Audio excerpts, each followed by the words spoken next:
Large crowds turned out in anti-racism protests across Britain on Wednesday, a challenge to planned far-right demonstrations after more than a week of violent riots and attacks across the country targeting Muslims and migrants. Hundreds denounced racism at a gathering in Liverpool, chanting slogans and waving banners. And in London, aerial footage showed Walthamstow in the city's northeast flooded with anti-racism protesters, a mix of Muslims, anti-racist and anti-fascist groups, left-wing organizations and locals. We want to unite. We want to send a clear message that these are our streets. We've worked hard to create unity and we have a community. We're not going to let fascists, we're not going to let racists and the far right march here. It's time to move on from this. I can't believe it's happening again. I was around in Thatcher years.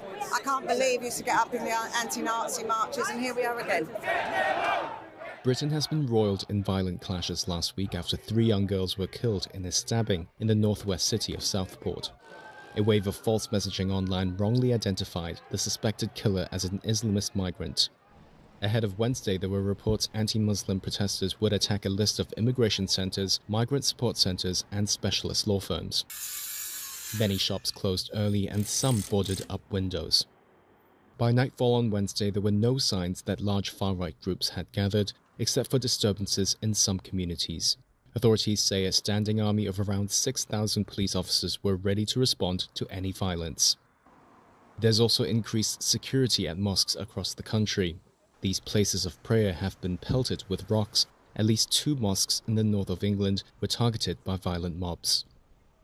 At Liverpool's Al Rama Mosque, the largest in the city, a handful of worshippers have been sleeping inside at night, and most entrances have been blocked. Abdulwasi Sufyan, a 20-year-old student who helps at the Al Rama, says he hasn't stepped outside his immediate neighborhood out of fears for his safety. Seeing the events that have just taken place in the city of Liverpool, and not just the city of Liverpool, but in the UK as a whole, it's really scary seeing the people rioting, looting the shops.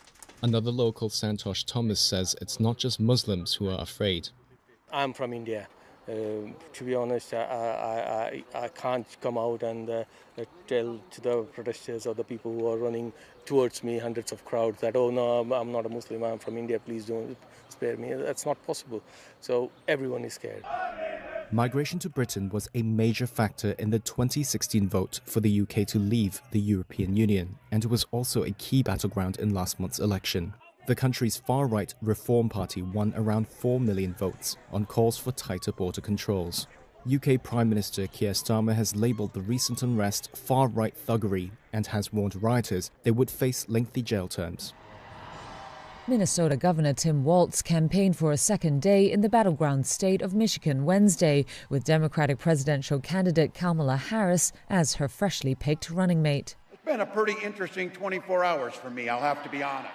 The Harris campaign was putting Walz's Midwestern credentials to the test in parts of the country critical to the election.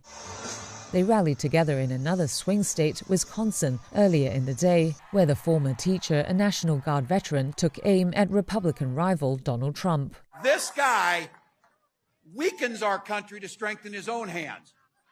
He mocks our laws. He sows chaos and division amongst the people. And that's to say nothing of the job he did as president.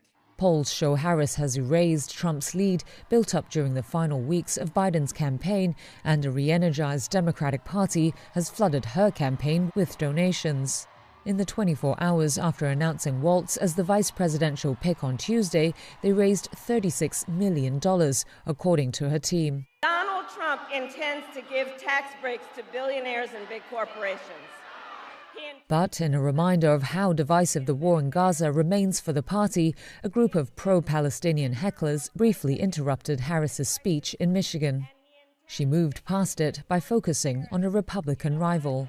If you want Donald Trump to win, then say that, otherwise I'm speaking.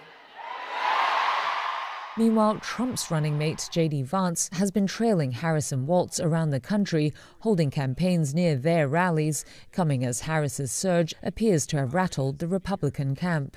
In an unusual moment on Wednesday, Vance approached Air Force Two while Harris appeared to be in her motorcade on the tarmac in Wisconsin, where both sides campaigned in the town of Eau Claire. He explained his move at his rally. We landed about the same time that she did, and I went over there because I thought it might be nice to check out this plane that's going to be mine in a few months if we all take care of business, and I think we will. But mostly, actually, I wanted to go and say hello to the journalists who are traveling along with the vice president because I figured they must be lonely because Kamala Harris doesn't take any questions. Harris's campaign did not immediately respond to a request for comment on the incident, which several people traveling with the vice president said went unnoticed at the time. July 2024 was the second hottest July on record, which ends a 13-month streak of record-breaking high temperatures. That's according to the EU's Copernicus Climate Change Service on Wednesday. The month was 2.7 degrees Fahrenheit above the pre-industrial average, still high, but also short of July in 2023. Beginning June last year, the streak saw each month become the hottest on record since 1940. Copernicus links high temperatures mainly to greenhouse emissions from fossil fuels. Julian Nicholas is a scientist with the service and pointed out that the recent streak went beyond the El Niño phenomenon. I think that's really something to keep in mind. I think it was the streak of record of global temperature record was in part related to development of the El Niño event in the Pacific. Has come to an end, but there is also other part of the world that are still very warm, much warmer than average. And again, the consequences of climate change will continue to be felt even beyond the end of the recent streaks of global temperature records. So that's really the context that we need to keep in mind.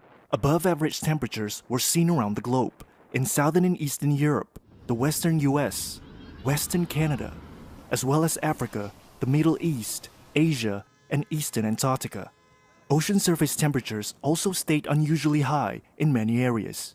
What is still surprising at this time, as we speak in early August, is the very near record levels of sea surface temperatures, global sea surface temperature. We are slightly below what we were a year ago. China is speeding ahead of other countries in letting robo-taxis take to the streets. The autonomous cabs are now a common sight in the central city of Wuhan. Autonomous driving has just been launched. Run by tech giant Baidu, they don't have any human driver, though a service assistant can always be contacted. All that puts China not only at the cutting edge of technology, but also social change. Taxi drivers Reuters spoke to, but weren't allowed to film, said the robots had taken a big share of short-distance trips and were hitting their incomes. With Baidu planning to expand to 100 cities by 2030, that has cab drivers across the country worried. In Beijing, Jun Tianqian at the Economist Intelligence Unit says officials will be watching very carefully. The government will increase its intervention in the market by, for example, limiting the quotas of robo-taxis on the road, for example. And it is probably also will be stepping up its support for the employment of those drivers that could be losing their jobs. It's not just taxi drivers that are worried. Robots are also taking over as driving instructors. At this driving school near the capital, they started automating instruction in 2019. Most students now opt for robot teachers, and pass rates are said to have risen. Manager Zhang Yang says the school already needs fewer instructors as a result. Regarding labour costs, there are definitely savings. With our current training model, students learn independently of instructors, which also elevates the ability of students to learn on their own. During training, instructors play a supporting role, while our AI system in the car gives key training and operation pointers, so the instructors assist students in their learning. This significantly reduces the ratio of instructors needed. In June, China gave 9 automakers approval to test advanced driverless systems on public roads. Then, last month, it published draft regulations for their use in public transport and ride-hailing. With a slew of local testing projects now underway, the rise of the robots looks very unlikely to stop. Some winemakers in Hungary are harvesting grapes up to a month earlier than usual. after July was reported to be the country's hottest month since temperature tracking began in 1901. Scientists say if the trend continues, Hungary could become too hot for producing white wine, including the renowned Tokaj. That's put pressure on Hungarian producers to adapt. Over 2/3 of Hungarian wine producers grow grapes for white wines. This is Laszlo Kerek, a 35-year grape-growing veteran. He is certain of the cause of Hungary's new reality. The reason is global warming, nothing else. There is no winter anymore. The winter is the autumn now. There is no precipitation. Kerek says he had to harvest Ersé Oliver, a popular Hungarian grape, in early August instead of at the end of the month. Hungary's winemaking regions have seen an increase of 25% in growing degree days, a metric denoting heat accumulation until crops reach maturity. That's according to Peter Szabo, a climate scientist at Eötvös Loránd University. Our models show that heat sums will keep rising, and Hungary's climate will not be ideal for white wine at all. Szabo suggests white winemakers may need to switch to producing red wine, a variety more suitable to warmer climates. But some winemakers think they will be able to adapt. Peter Varga is the owner of Varga Winery, which sells 15 million bottles annually. His winery is already implementing strategies, like minimizing direct sunlight exposure on grapes and planting new vines on east-facing slopes instead of south-facing ones. It looks like we will be the new Mediterranean region, and the Mediterranean will be the new North Africa desert. So this shift might not necessarily be unwelcome for Hungarian winemaking, but we need to adapt to it.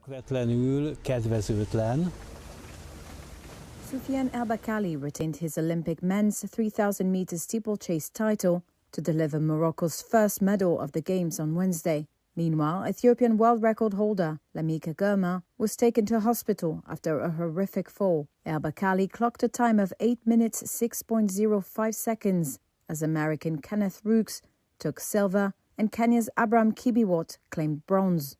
The win was overshadowed by the injury to Girma, who tripped over a barrier on the last lap and fell hard to the track, lying motionless as medical staff rushed to attend to him. His eyes were open and he was wearing a neck brace as staff members carried him off on a stretcher, and a medic told Reuters that he was taken to a hospital. French media reported he was conscious. A team of researchers in Scotland is hoping to revolutionise data security by developing a potentially unhackable national quantum network. The Integrated Quantum Networks Hub, or IQN, will be led by a group from Heriot-Watt University in Edinburgh. It is one of 5 hubs announced by the UK government as part of a $200 million government investment. The aim of the IQN is to boost cybersecurity by enhancing defences against hacking and connecting future quantum computers. Charlotte Dean, Executive Chair of the UK's Engineering and Physical Sciences Research Council, says programming on a quantum computer is very different from programming on a classical computer. There is a property that we can use that allows us to program things in a different way, which means we can do things faster or we can solve different types of problems. So what can a quantum internet do? Gerald Buller, who will lead the IQN hub, explains. Potentially, you can have ultra-secure system. Essentially, it gives a degree of security that is extremely high and potentially unhackable, but it would have to be used in certain ways to do that. The quantum internet uses principles of quantum mechanics and artificial intelligence to create unbreakable encryption keys. In other quantum technologies such as sensing and imaging, AI is already being used to take the data and make it process it faster and get more believable results. So AI is already here with quantum technology. It remains to be seen just how big a part it will play in the quantum internet of the future. The project also aims to tackle cybercrime, projected to cost the world about $9.5 trillion a year by the end of 2024, Authentic ID's State of Identity fraud report says. Cybersecurity expert Andrew Patel cautions that no system will ever be impervious to the main weak link in the chain, people. A quantum internet wouldn't prevent other common cyber attacks, such as social engineering, exploits, or malware. The weak link is often people and people being tricked into doing things that they didn't want to. The UK hopes these new quantum hubs will pave the way for the country to become a global leader in quantum innovation. The hubs are expected to drive entrepreneurship, workforce development and regulatory input into the UK's rapidly emerging quantum industry. Pop megastar Taylor Swift's 3 concerts in Vienna were abruptly cancelled after Austrian police arrested 2 people suspected of plotting an attack. The Austrian government confirmed a planned attack at Ernst Happel Stadium. That's according to concert organizer Barracuda.music, saying in a Facebook post on Wednesday, quote, "With confirmation from government officials of a planned terrorist attack, we have no choice but to cancel the 3 scheduled shows for everyone's safety." The organizer added that all tickets for the shows would be automatically refunded.